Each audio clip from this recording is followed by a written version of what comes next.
ఈ విధంగా దావీదు సౌలు తరుముకుంటాం స్టార్ట్ చేసి తరిమే దినాల్లో తరుముతున్నప్పుడు రాసినాడు ఈ కీర్తన. ఏమని రాసినాడు? 141వ కీర్తనలో మొదటి వచనంలో మనం చూస్తే, యెహోవా నేను నీకు మొరపెట్టుచున్నాను, నా యుద్ధకి త్వరగా రమ్మయ్యా, నేను మొరపెట్టగా నా మాటకు చెవియొగ్గుమయ్యా అంటున్నాడు. అంటే నా తొందరగా రా ప్రభువా. ఎప్పుడంటాం మనం ఒకవేళ మనం పిల్లల్ని మన దగ్గరికి పిలిచినా, లేదంటే ఇంకెవరినైనా పిలిచినా తొందరగా వచ్చేయండి, ఒక ఫోన్ కాల్ చేసి మీరు తొందర రావాలని ఎప్పుడు అంటాం? ఇక్కడ పరిస్థితి బాగలేదు, ఏదో ఒక టెన్షన్, ఏదో ఒక అంటే ప్రాణాపాయ స్థితిలో మనుషులు ఉన్నప్పుడు కానీ, ఒకవేళ ఇంకా చనిపోతారేమో మనిషి అనుకున్నప్పుడు ఏమంటారంటే తొందరగా రండి ఏమవుతుందో ఏమో. ఒకవేళ హాస్పిటల్ తీసుకుపోతే డాక్టర్ని ఏమంటారు, డాక్టర్ తొందరగా చేయండి ఏమవుద్దో ఏమో. అట్ట ప్రాణపాయ స్థితిలో ఉన్నాడు దావీదు గారు. ఏ మూలన శత్రువులు వచ్చి పొంచి నన్ను చంపుతారో అన్నట్లుగా, ప్రభువా యెహోవా నేను నీకు మొరపెట్టుకుంటున్నాయా, తొందరగా రావా నా దగ్గరికి, నా దగ్గర తొందరగా రాదేవా అని ప్రార్థన చేస్తున్నాడు దావీదు గారు. ఎటువంటి ప్రార్థన, చక్కటి ప్రార్థన చేస్తున్నాడు దావీదు. నిజంగా అటువంటి ప్రార్థన మనం కూడా చెయ్యాలి. దావీదు వలె దేవుని పైన ఆధారపడిన ప్రార్థన, దేవుని కొరకు ఎదురు చూసే ప్రార్థన, అద్భుతమైన ప్రార్థన. ఇంకా ఎటువంటి ప్రార్థన అంటే, నా ప్రార్థన ధూపము వలె, 2వ వచనంలో నా ప్రార్థన ధూపము వలె, నేను చేతులెత్తట సాయంకాల నైవేద్యము వలె నీ దృష్టికి అంగీకారములగునుగాక.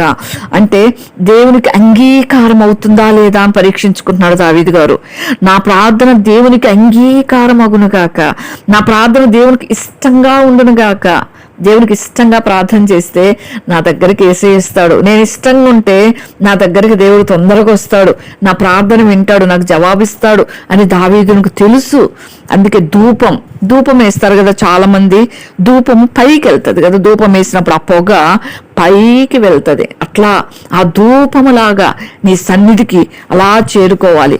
ఎందుకంటే దేవుడు ఆకాశం అందున్నాడు, మనం భూమి మీద ఉన్నాడు, మన మాటలు కొద్దివిగా ఉండాలి అని ఉంది కదా. ప్రభు పరలోకములో ఉండి మనల్ని చూస్తూ ఉంటాడు. మన ముందుకు ప్రభు వస్తే మనం నిలవలేం, ఆ వెలుగుకి మనం తాళలేం.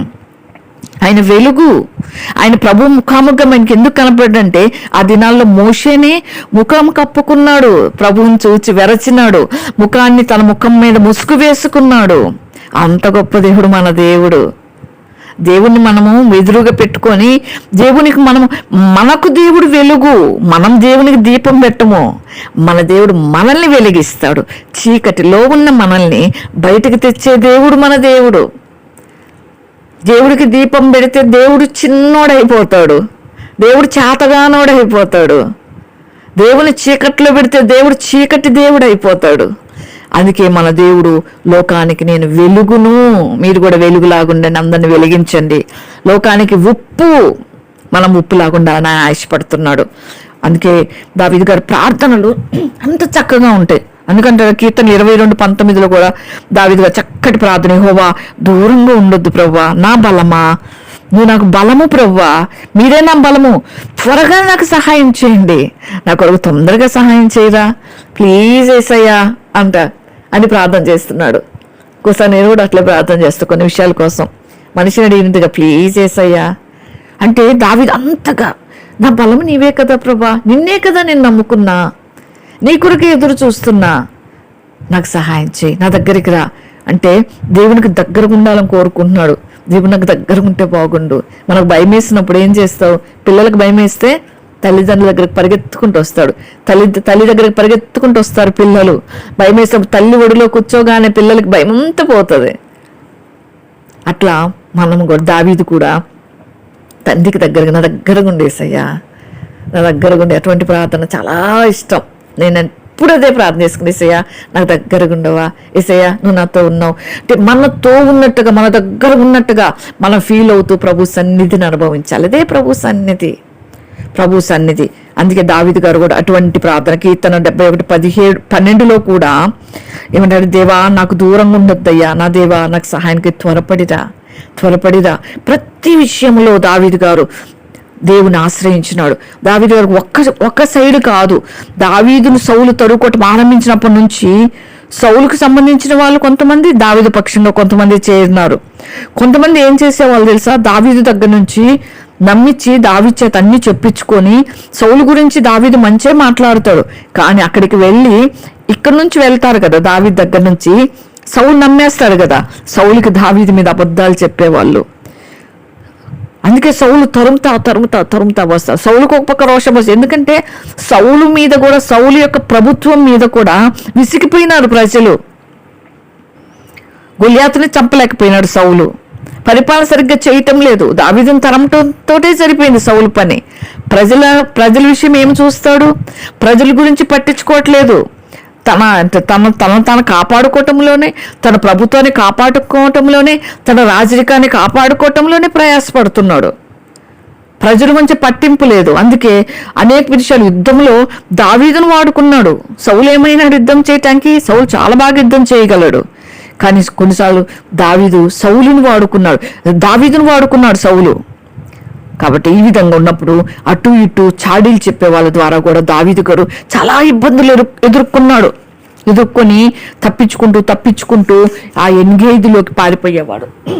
చాలా బాగుంటుంది ఎన్గేది. నేను చూసినాడు వీడియోలో. నిజంగా యెరూషలేంకి వెళ్ళకపోయినా వీడియోస్ ద్వారా చూడటానికి కృపనిచ్చినావు ప్రభువా అని. కాబట్టి ఆ ఎన్గేది అనేది చాలా అటు పెద్దగా ఉంటుంది. అది పర్వతము. ఆ ఎనిగేది దాంట్లో గుహలు ఉన్నాయి. గుహలు చిన్న చిన్న హోల్స్, గుహలు ఉన్నాయి. ఆ గుహల్లోకి వెళ్ళి దాచుకునేవాడు దావీదు. కొండలు, గుట్టలు, ఇటువంటి ప్రదేశాలు. అక్కడ టెంపరేచర్ అంట 45 degrees ఉంది. ఇంకా పెరుగుద్దని చెప్తున్నారంట ఇప్పుడు. మరి దావీదు కాలంలో ఎట్టుందో తెలియదు. అందుకే దావీదు కొరకేమో కాబోలు దేవుడు అక్కడ సెలయేర్లు పెట్టినారు. సెలయేర్లు ఇట్లా పారుతా ఉన్నాయి. సెలయేర్లు దావీదు కొరకు అక్కడ నీటిని ఏర్పాటు చేసినాడు. అక్కడ ఆ గుహలో దాక్కొని ఆ నీటిని తాగుతూ తన యొక్క సైన్యం తీసుకొచ్చే, తన దగ్గర ఉన్న జనాలు తీసుకొచ్చే ఆహారం తింటూ ఆ ఎనిగేదిలో దావీదు గారు ఆ గుహలో దాచుకున్నాడు.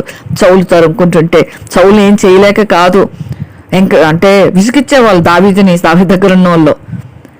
ఆ ఎనిగేది దగ్గరకు వచ్చి అక్కడ సౌలు కూడా ఒకసారి దావీదు తరుముకుంటూ వచ్చి అక్కడ ఒక గుహలో సౌలు ఉంటాడు. ఆ గుహలో ఉంటే దావీదు అప్పుడు ఎత్తుక్కుంటే సౌలు దగ్గరకు వచ్చి హాయిగా నిద్రపోతా ఉంటాడు. కాపల వాళ్ళు ఎక్కడో ఉంటారు. దావీదు పెద్దగా అంటాడు అక్కడ పైన నిలబడి ఆ చెంగు కోస్తాడు. సౌలు వస్తాడు, చెంగు కోసి అప్పుడు అంటాడు, ఏమైనారు కాపలా కాసేవాళ్ళు, ఏమైపోయినారు సౌలుని కాపలా కాసేవాళ్ళు. అప్పుడు అంటారు దావీదు చుట్టూ ఉన్నాళ్ళు, ఒక్క ఏటేస్తా దావీదా ఒక్క ఏటేస్తా దావీదు గారు, అయిపోతాడు సౌలు, నువ్వు రాజు అవ్వచ్చు. వద్దు అంటాడు దావీదు. ఎవరెన్ని చెప్పినా ప్రభు స్వరం తప్ప దావీదుకి ఏ స్వరం వినబడాల. అందుకే ప్రభు స్వరం వినే వాళ్ళు ఎప్పుడు తప్పు చేయరు. ఎవరు ఎన్ని మాటలు చెప్పినా, ఎన్ని తప్పుడు ఆలోచనలు ఇచ్చినా ప్రభు ఆలోచనలోనే నిలిచి ఉంటారు. దావీదు వలె. దావీదుకి ఎన్నో మార్లు అవకాశాలు వచ్చిన సౌలుని చంపటానికి. ఎన్గేదీలో అయితే దగ్గరగా వచ్చింది అవకాశం చంపటానికి, కానీ చంపలేదు దావీదు. అప్పుడు అంటాడు, నీ దగ్గరికి వచ్చా నేను, నీ దగ్గర నీళ్ళ బుడ్డి కూడా అక్కడే ఉంది, దాన్ని అక్కడే పాతెళ్తాడు. దావీదు యొక్క దాన్ని ఆ శూలాన్ని అక్కడ పాతెళ్తాడు పక్కకి. అప్పుడు సౌలు అంటాడు, అయ్యా దావీదా నాయనా, అప్పటికప్పుడే పశ్చాత్తాపడతాడు. ఒకవైపు సాతాను ప్రేరేపిస్తుంటే, ఒకవైపు ప్రజలు ప్రేరేపిస్తుంటే. ప్రజలేమనుకున్నానంటే దావీదుకి సౌలుకి పెడితే గానీ దావీదు సౌలుని చంపేస్తాడు, దావీదు రాజు అవుతాడు, అబ్బాయి సౌలు పరిపాలన మేము ఇసిగిపోయామని వారు ఆ వేలో కూడా ఆలోచిస్తారు. అందుకే ఆ విధంగా సౌలు దగ్గర నుంచి దావీదు దగ్గరికి వచ్చేవాళ్ళు చాడీలు చెప్పేవారు. దావీదు దగ్గర నుంచి వెళ్ళి అందరు నమ్మకంగా ఉండరు కదా, చాడీలు చెప్పేవాళ్ళు చాలా తెలివిగా చాడీలు చెప్తారు. ఎంత తీయగంటే ఇటువైపు నుంచి తీయగా మాట్లాడతారు, చెప్పేవాళ్ళు అటువైపు తీయగా మాట్లాడతారు. అదొక టాలెంట్. చాడీలు చెప్పేవాళ్ళు అందరం చెప్పలేము, మనకు చేత కాదు అసలు. చాడీలు చెప్పేవాళ్ళు చాలా టాలెంట్గా ఉంటారు, నమ్మిచ్చేస్తారు ఇంకంతే. వాళ్ళ మీద ఏదన్నా చెప్తే నిజమే అని వాళ్ళు నమ్ముతారు. నేను అనుకుంటాను నమ్మే వాళ్ళు కూడా అట్లాంటి వాళ్ళే. దేవుని ఆత్మ లేని వాళ్ళు నిజం చెప్తున్నారా లేదా అని ఎరగరు. వాళ్ళు మనుషుల మీద నమ్మకం పెట్టుకుంటారు. వాళ్ళు ఏమొచ్చి చెప్తున్నారు దాన్ని నమ్మేస్తారు, దాని ప్రకారం వెళ్తారు, దాని ప్రకారం మాట్లాడతారు, దాని ప్రకారం కొట్లాటలు పెట్టుకుంటారు. అలాగే ప్రభు ఆత్మ కలిగి ఉండాలి. దావీదు చెవులు ఎంతో మంది చేరినారు, కానీ దావీదు ఎవరి మాట వినలేదే. దేవుని టైం వరకు వేచి ఉన్నాడు దావీదు. ఆయన టైం వరకు వేచి ఉన్నాడు. కొండ గుహలో చర్యల్లో ఉన్నప్పటికీ కూడా, యూదా అరణ్యంలో ఉన్నప్పటికీ కూడా, ఎన్గేది నీ దేవుడు ఆయనకి భద్రతగా ఇచ్చినట్టు ఎన్గేది దగ్గర, ఈ ఎన్గేది గురించి చాలా బైబిల్ గ్రంథంలో ఉంది. 2:22 ఉంటుంది, మనం చూడొచ్చు. దాని పేరు అది అససోన్ తామారు అని ఉంటుంది, ఎన్గేది యొక్క అసలైన పేరు. అలాగే సమూయేలు గ్రంథంలో 23:29 ఉంటుంది. దావీదు అక్కడ నుంచి పోయి ఎన్గేది దగ్గర ఎట్లా దాచుకొని ఉన్నాడు అని తర్వాత చదవచ్చు. అక్కడ వయాసిస్లు ఉన్నాయి, జలపాతాలు ఉన్నాయి, సేవ చేయడానికి మంచి అనువైన స్థలాలు ఉన్నాయి. కాబట్టి ఆ విధంగా దాచుకోవటం ప్రభు ఏర్పాట్లు చేసి పెట్టినాడు దేవుడు. కాబట్టి దావీదు కొరకేమో అనుకుంటాను నేనైతే. కాబట్టి దావీదు గారు ఆ విధంగా ఎన్నో ఎన్నో ఎన్నో ఏర్పాట్లు ప్రభు తనకిచ్చిన దాంట్లో తను దాచుకోవటమే నేర్చుకున్నాడు తప్పించి తను ఎప్పుడు కూడా ఎదురు తిరగటానికి అలవాటు పడలేదు. ఒదిగి ఉండటానికే దావీదు అలవాటు పడినాడు. మౌనంగా ఉండటానికే దావీదు గారు అలవాటు పడినాడు. దావీదుని అభిషేకించిన వాణిని అందులో తప్పుందని తెలుసు, సౌలు తప్పు చేస్తున్నాడని తెలుసు, అనవసరంగా తను తనుకుంటున్నాడని తెలుసు, అనవసరంగా తన ప్రాణాన్ని తీయాలనుకున్నాడని తెలుసు. అయినా ప్రభు టైం కొరకు వేచి ఉన్నాడు దావీదు గారు. లోబడే వ్యక్తి దావీదు లోబడటానికి ఇష్టపడతాడు. దేవునికి లోబడేవాడు, అందుకే దేవుడు ఎన్నుకున్నాడు. కాబట్టి ఆ విధంగా ఎన్గేదిలో ఇంకా పరమగీతాలు 1:14 కూడా చూడొచ్చు. నా ప్రియుడు ఎన్గేది ద్రాక్షవనంలోని కర్పూర పూగుతులతో సమానుడు అంట. ఎన్గేది గురించి దేవుడు రాసి పెట్టినాడు. అయితే అది భయంకరమైన అరణ్య ప్రాంతం, అరణ్యంలో ఉన్నాడు. అరణ్యం అంటే సామాన్యం కాదు. అరణ్యాల్లో ఎండలు ఎక్కువే ఉంటాయి చాలా. అరణ్యంలోకి ఎవరు పారిపోతారు? అయితే దావీదుతో కలిసి కొంతమంది అంటున్నారంట, అరణ్యానికి పక్షిలాగా అరణ్యానికి పో అంటాడు. కీర్తనలు 11:1 దావీదు గారు అంటారు, యెహోవా శరణుజొచ్చి ఉన్నాను, పక్షివలే నీ కొండకు పారిపోమ్ము అని మీరు నాతో చెప్పుటి ఎలా? పారిపో, పక్షిలాగా కొండకు పారిపో, అరణ్యాలకు పారిపో అని చెప్తాడు. అంటే దిక్కు లేని పరిస్థితుల్లో, దిక్కు తోచని పరిస్థితుల్లో, కష్టతరమైన పరిస్థితుల్లో మనం ఎవరి దగ్గరికి వెళ్ళినా అందరూ అంటే ఏదో ఒక ఉచిత సలహా అంటే ఏదో ఒకటి మనకు ఇచ్చేస్తూనే ఉంటారు. టపటప సలహాలు ఇచ్చేస్తారు. ఈజీ కదా సలహాలు ఇవ్వటం. చాలా అంటే అక్కడికి వెళ్ళు, ఇక్కడికి వెళ్ళు, అటుపో ఇటుపో, తలా ఒక సలహా ఇస్తారు. అంటే మైండ్కి పిచ్చి పెట్టేయాలని. అంటే ఎవరి సలహా అయినాలో అర్థం కాదు. అందుకే మనుషుల స్వరాలు వినలేదు దావీదు గారు. మీరు ఎందుకు నన్ను కొండకు పారిపో పక్షిలాగా అంటున్నారని. దావీదే వెతుక్కుంటూ అయ్యూదే అరణ్యములోకి ఎన్గేదిలోకి వెళ్ళిపోయి అక్కడ దాచుకున్నాడు, ఆ గుహల్లో దాచుకున్నాడు సౌలు తరుముకుంటా ఉంటే. కాబట్టి అటువంటి పరిస్థితుల గుండా దావీదును దేవుడు నడిపించుకున్నాడు. ఇంకా 2వ వచనంలో కూడా మనం చూసుకున్న ప్రార్థన, మనం చేసే ప్రార్థన ధూపంలాగా వెళ్ళాలి అని. అటువంటి ప్రార్థన మనం కూడా చెయ్యాలి. మన చేతులు ఎత్తినప్పుడు సాయంకాల నైవేద్యం లాగా, అంటే ఉదయ సాయంత్రాలు దావీదు గారు ప్రార్థించినారు. మనం కూడా ఉదయం సాయంత్రం దేవునికి ప్రార్థన చేయాలి. ఆ ప్రార్థన ఎలా ఉంది, దేవుని దగ్గర చేరుతుందా లేదా అని మనల్ని మనం పరీక్షించుకుంటూ ప్రభుకి ఇష్టంగా చేసుకొని మనల్ని ఆయన రక్తంతో కడుక్కొని ఆయన దగ్గరికి మనం వెళ్ళాలి. దేవుని దృష్టికి అంగీకారమయ్యే ప్రార్థన దావీదు చేసినట్లుగా మనం కూడా చెయ్యాలి.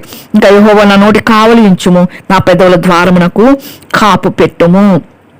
దావీదు ఈ ప్రార్థన మనం కూడా చేసుకోవాలి. ఎందుకంటే అనుదిన జీవిత యాత్రలో ఏదో ఒక మాట ద్వారా దుష్టుడు మనం చిక్కులు పెట్టాలని చూస్తాడు, చిక్కుపరచాలి, మాటల్లో చిక్కుపరచాలి. అందుకే యాకోబు గారు రాస్తారు కదా, యాకోబు పత్రిక 1:26 ఎవడైనా నోటికి కళ్ళెము పెట్టుకొనక తన హృదయమును మోసపరుచుకొనుచు భక్తి గలవాడనని అనుకుని ఎడల వాని భక్తి వ్యర్థమే. అంటే మనం నోటిని కాచుకోకుండా మనం నోటిని ఇష్టానుసారంగా మాట్లాడితే ఆ విధంగా మోసపరుచుకుంటా ఉంటే భక్తి గున్నాము అనుకున్నా కూడా అది ఆ భక్తి వ్యర్థం చేసేస్తాడు దేవుడు. అందుకే సమస్తము నోటితోనే ఉంది. అందుకే నాలుక గురించి యాకోబు గారు చక్కగా రాస్తాడు, నోటిని నాలుకను కాపాడుకోవాలి అని. అంటే మనం ఇక్కడున్న వేరే దేశములో ఉన్న ఈ నాలుక ఎక్కడికైనా ఏ దేశానికైనా వెళ్ళిపోద్ది. ఇక్కడ నుంచి మన మనసు ఎట్లా అనేక చోట్ల తిరుగుతుందో మనం మాట్లాడాలనుకుంటే ఈ కంట్రీ నుంచి వేరే కంట్రీకి మనం ఇప్పుడు ఫోన్ ఫెసిలిటీ వచ్చింది కదా, అట్లా వెళ్ళిపోతాయి మాటలు. అందుకే మనము కాపు పెట్టుకోవాలి అని దావీదు గారి వరే మనం ప్రార్థన చేయాలి. నా పెదవుల ద్వారానికి కాపు పెట్టు అని యాకోబు 3:2 ఉన్నట్టుగా అనేక విషయములలో మనమందరం కూడా తప్పిపోతున్నాం. ఎవడైనా మాట యందు తప్పకపోతే అట్టివాడు లోపము లేనివాడై అని రాస్తాడు యాకోబు గారు. తన సర్వ శరీరము స్వాధీనపరుచుకొని శక్తి గలవాడు. మన శరీరాన్ని మనం స్వాధీనపరచుకోవాలంటే మన నాలుకను స్వాధీనపరచుకోవాలంటే ఫస్ట్ మాటతోనే వస్తాయి ఏవైనా. వాళ్ళని అట్లా అన్నారు, వాళ్ళని ఇంత మాట అనేసారు, వాళ్ళని అట్లా మాట్లాడేశారు అంటా ఉంటారు చాలా మంది. క్షమించుకోలేని ఉంటారు మన చుట్టూ ప్రాంతాల్లో. ఏదన్నా అదే మనసులో పెట్టుకునే వాళ్ళు ఉంటారు. అందుకే మన నాలుక మనం కాపు పెట్టుకోవాలి. మనం భద్రంగా ఉండాలి, మాటలు తప్పకుండా చూడాలి. ఎవరిని నొప్పించే మాట, ఎవరిని గాయపరిచే మాట, ఎవరికి హాని కలిగించే మాట. చాలా మంది ఈ నాలుకతోనే కపట మాటలు మాట్లాడతారు, కపటంగా మాట్లాడతారు. అంటే లోపలంతా పెట్టుకొని పైకి మేలు కోరినట్లుగానే మాట్లాడతారు. అటువంటి నాలుక నుంచి కాపాడు ప్రభువా అని ప్రార్థన చేయాలి. మీకా 7:3 ఉంటగా. అందుకే దేవుడు మీకా గారు అంటారు, స్నేహితు యందు నమ్మికించవద్దు. అంటే పరిశుద్ధ గ్రంథంలో రాయబడి ఉన్నాయి ఈ వచనాలు. వాళ్ళు మీకా భక్తుడు అంటాడు, స్నేహితుని యందు నమ్మికొంచొద్దు, ముఖ్య స్నేహితుని కూడా నమ్ముకోవద్దు. నీ కౌగిటిలో పనుకున్న దాని ఎదుట కూడా నీ పెదవుల ద్వారం కాపెట్టుకో. అంటే నీ భార్యను కానీ నీ భర్తను కానీ అందరి దగ్గర కూడా నీ పెదవుల ద్వారాని కాపెట్టుకో, నోటిని కాపెట్టుకో. ఎవరిని నమ్మటానికి లేదు ఈ రోజుల్లో అంటుంటాం కదా ఊతపదంగా. అది వాస్తవమే. ఎక్కడ మాట దొల్లినా, ఎవరి దగ్గర ఒక మాట మంచికి మాట్లాడినా దాన్ని వేరుగా ట్విస్ట్ చేసి చెప్తారు జనాలు. ఎప్పుడంటే వాళ్ళకి మనకు పెట్టాలి అనుకున్నప్పుడు ఆ మాటని వాళ్ళకి ఆధారంగా తీసుకుంటారు. ఒక మంచి మాట మాట్లాడినా దాన్ని వేరుగా చెప్తారు. నిజంగా అందుకే మన నోటిని మనం ఎవరి దగ్గర ఏం మాట్లాడాలో నా జ్ఞానమీ ప్రభువా అని ప్రార్థించాలి. నేను అనేక మార్లు అదే ప్రార్థన చేసుకుంటా. ఎక్కడేం మాట్లాడాలో నాకు తెలియదు ప్రభువా, నా జ్ఞానం బోధించు, నా నోటిని కాపెట్టు, నా పెదవులను కాయి. ప్రభు దగ్గర మన హృదయాన్ని కుమ్మరించుకోవాలి, ప్రభువుకి అన్ని చెప్పుకోవాలి. హృదయంలో భారం అంతా వెళ్ళిపోతుంది ప్రభువుకి చెప్పుకుంటే.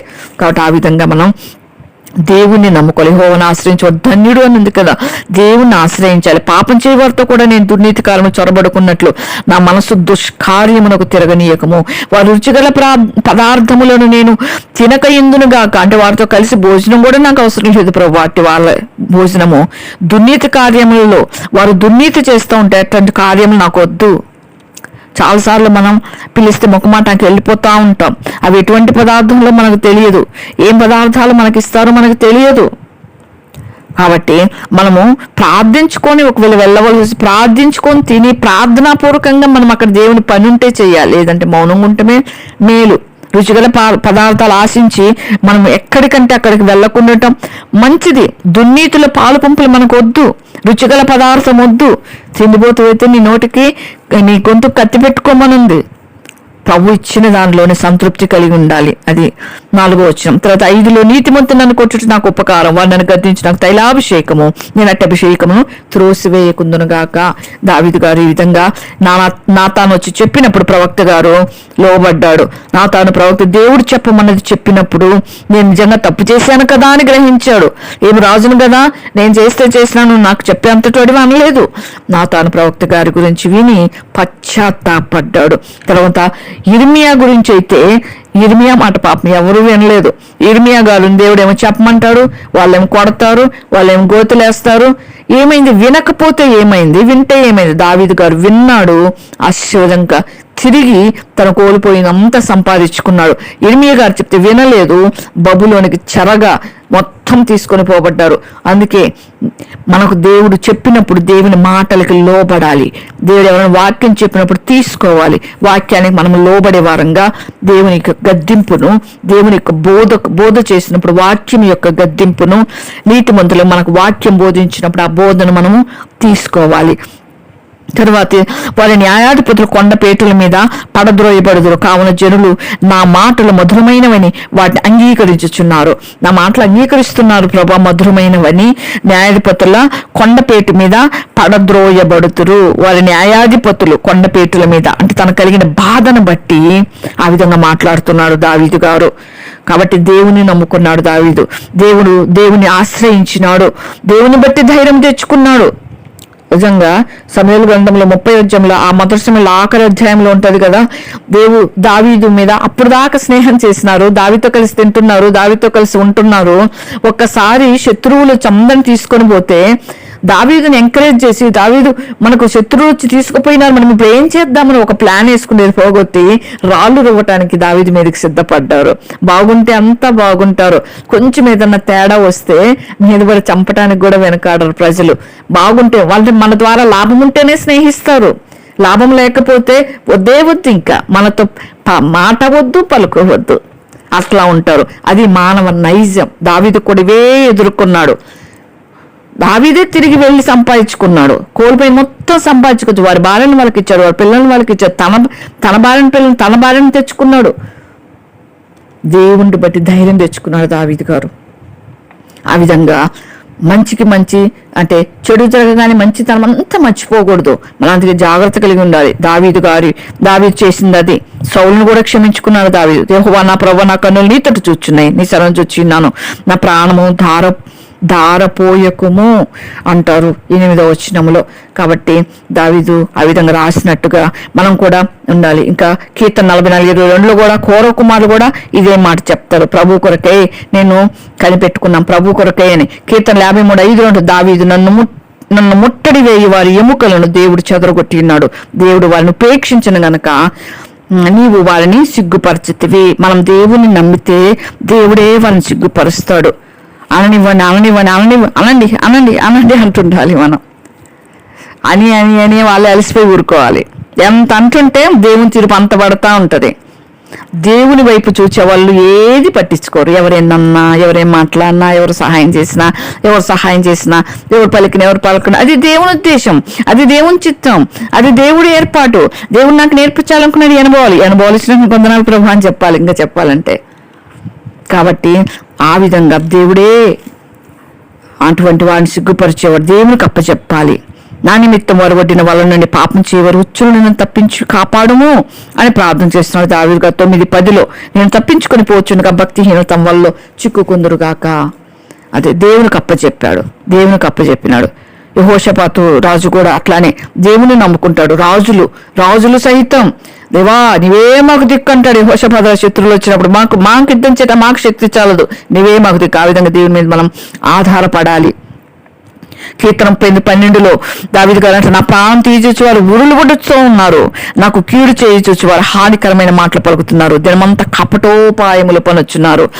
కపటమైన మనుషులు చుట్టూ ఉంటే చాలా బాధ. మనసులో ఒకటి పెట్టి పైకి ఒకటి మాట్లాడుతుంటే బాధలేస్తుంది. మనం వాళ్ళు అనలేము, ఇక మౌనంగా భరించాలంటే చాలా స్ట్రెస్ ఫీల్ అయిపోతాం కదా. కపటం అనేది చాలా భయంకరమైనది. యథార్థవంతుల ప్రార్థన ఆయన వింటాడు. కపటోపాయాలు పన్నేవారు దావీదు చుట్టూ ఉన్నారు. దావీదు గారు చుట్టూ వాళ్ళే ఉన్నారు. వాళ్ళ నుంచి కాపాడయ్యా అంటున్నారు దావీదు గారు. 119, 110 కూడా భక్తులు అంటారు, నన్ను ముట్టుకుంటే భక్తిహీనులు ఉరియుడ్డిరి, అయినా నీ ఉపదేశం నేను తిరుగుటలేదు. ఏం నన్నరాని తుఫాన్ లాంటి శ్రమలు, భయంకరమైన లాంటి శ్రమలు రాని నీ ఉపదేశాన్ని మాత్రం నేను విడిచిపెట్టను ప్రభువా, నేను తిరగను అంటాడు. ఆ విధంగా ఉండాలి మనం. ఒక రోజు ప్రతిఫలం ఇచ్చేవాడు మన దేవుడు. ఎన్ని పరిస్థితులు అన్ని ప్రభు మీద వేసేయాలి. అందుకే అంటారుగా, నీ భారం నా మీద మోపు, నేను భరిస్తా. మోకరించేసి ప్రార్థన చేసి మొత్తం ప్రభువా నువ్వు చూసుకుంటే ఖచ్చితంగా హృదయంలో మొత్తం తొలగిపోతాయి. హ్యాపీగా నిశ్చింతగా సేద తీరొచ్చు. అందుకే దావీదు గారు రాస్తారు కదా 7వ అధ్యాయం 15-16 వాడు గుంట త్రవ్వి దానిలో వచ్చేసి ఉన్నాడు, తాను త్రవ్విన గుంటలో తానే పడిపోను, వాడు తలంచిన చేటు వాడినెత్తి మీదకే వచ్చును, వాడు యోచించిన బలాత్కారం నడినెత్తి మీదనే పడును. మనం దేవుని మీద ఆధారపడతా ఉంటే ఎవరు తవ్వుకున్న గోతిలో వాళ్ళే ఖచ్చితంగా పడతారు. ఎవరు చేసుకుంది వాళ్ళ నెత్తి మీదకే వస్తుంది. మనం రావాలని కోరుకోకూడదు. అంటే ఆ విధంగా మనం ప్రభువుకి అప్పచెప్పుకోవాలి. వాళ్ళకంట ఉదయకాలం లేచి అటు వారిని దీవించేవారు దీవెన వారికి శాపంగా అంటారు. మనం దీవిస్తూనే ఉండాలి, అటు వారిని ప్రార్థిస్తూనే ఉండాలి. దీవెనలు వచ్చిన మనం పలకాలి, వారి క్షేమం కొరకు ప్రార్థన చేయాలి. ఇక సామెతలు 11:8 నీతిమంతుడు బాధ నుండి తప్పింపబడును, సామెతలు 11:8 భక్తిహీనుడు బాధ పాలగును. కాబట్టి మనం నీతిగా ఉంటే ఒకరోజు బాధ నుంచి తప్పించబడతాం. దావీదు గారి వలె దావీదు నమ్మకంగా ఉన్నాడు. తన దేవుడు తగిన కాలంలో ఆయన్ని రాజుగా హెచ్చించుకున్నాడు, రాజును చేస్తున్నాడు. నా హృదయానుసారుడు అని పేరు తెచ్చుకున్నాడు, దేవుని చేత సాక్ష్యం పొందినాడు. ఆ విధంగా మనం కూడా అన్ని పరిస్థితులు ప్రభు మీద మాత్రమే ఆధారపడి ఏది వచ్చినా ప్రభువుకి అప్పచెప్పుకొని, ప్రభువుని నమ్ముకొని, ప్రభువుని ఘనపరుస్తూ, ప్రభువుని మహిమపరుస్తూ, ప్రభువులో నిలిచి ఉన్నట్లుగా పరిశుద్ధాత్మ దేవుడు మనకు సహాయం చేయను గాక. ఆమేన్ ఆమేన్ ఆమేన్.